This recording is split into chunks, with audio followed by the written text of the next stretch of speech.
انا حاسه اني هموت في دماغي، مش عارفه اتفكر او خايفه اتكلم مع حد يعرفني لان الموضوع كبير.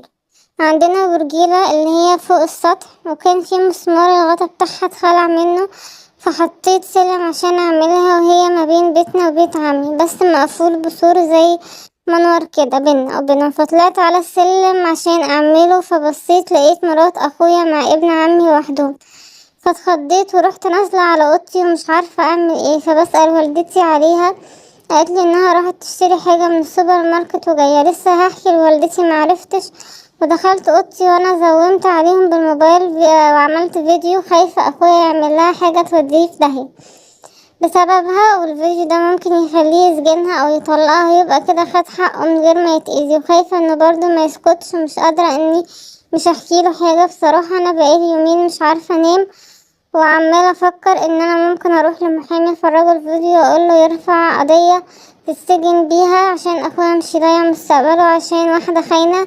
مش عارفة ايه الاجراء اللي يمشي، ومش عارفة اعمل ايه، وصعبان عليا اخويا ان انا معرفوش. هو معاه ولدين وبنتين وطالع عينه عشانها هي وعيالها، ومش عارفة اعمل ايه. قولوا هتعمل ايه في التعليقات، ومتنسوش تعملوا لايك واشتراك. دمتم سالمين.